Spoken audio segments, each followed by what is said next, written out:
What's up, guys? It's Chris. Welcome back to VHP Engines.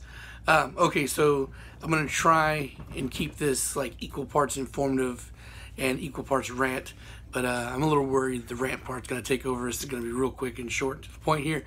Okay, so I've talked about Zeal AutoWorks a bunch of times and compression calculations and using compression calculations to estimate, horsepower with bolt-ons and all that good stuff.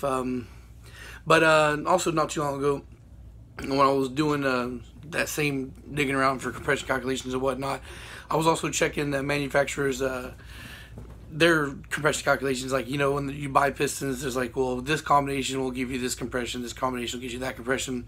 And I noticed there was a huge difference between what the manufacturer was given compared to what Zeal AutoWorks was given.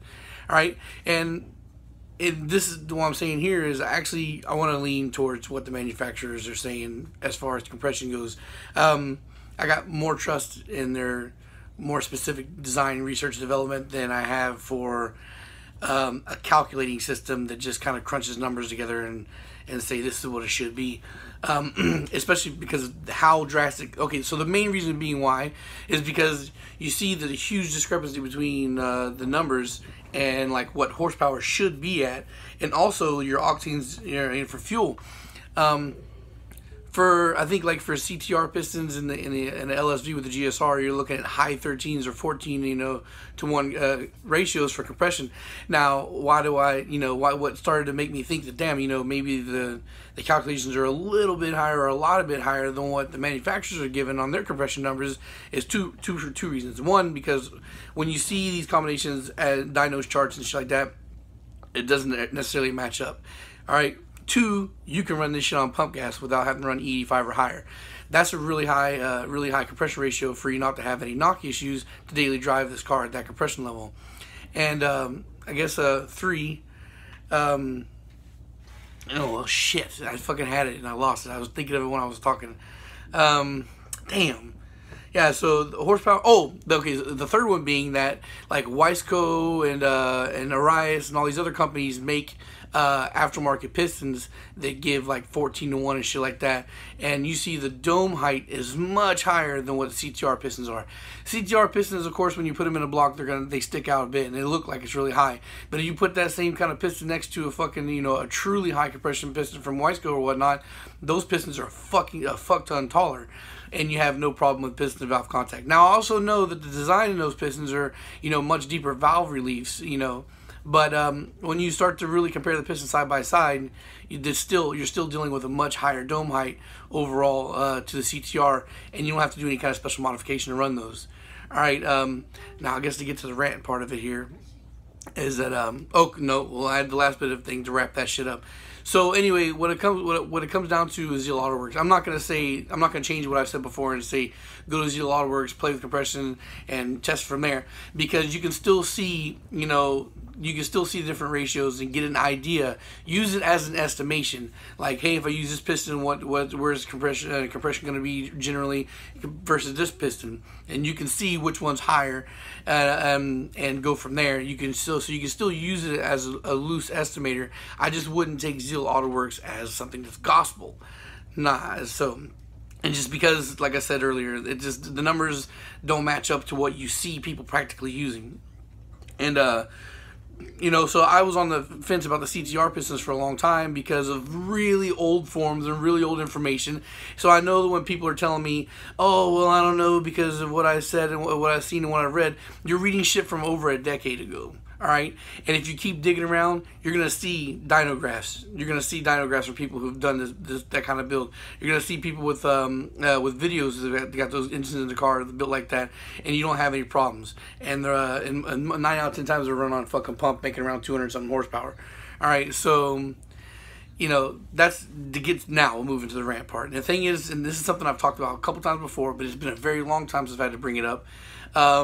If you look, I understand by nature that there are people who do things differently than me, and that's fine. You do things the way they work for you, I'll do things the way they work for me.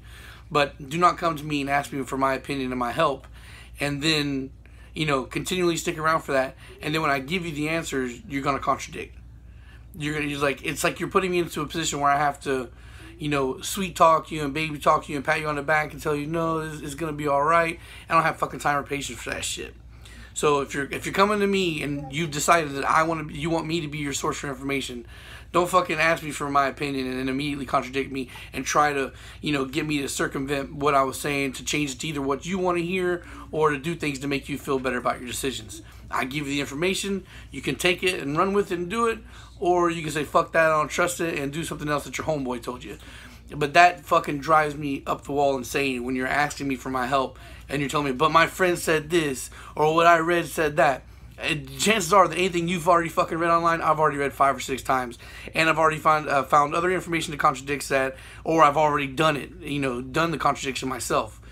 So, now we're sitting here with that situation again, where I'm sitting on an engine that I put a lot of time and money into, that I was supposed to already have in somebody's car running, and now we're dealing with the whole back and forth with, I don't know if I feel comfortable about doing this or whatnot. You're getting an engine for free. What else do you want? What risk are you really taking? Some time versus me spending the money? So, yeah.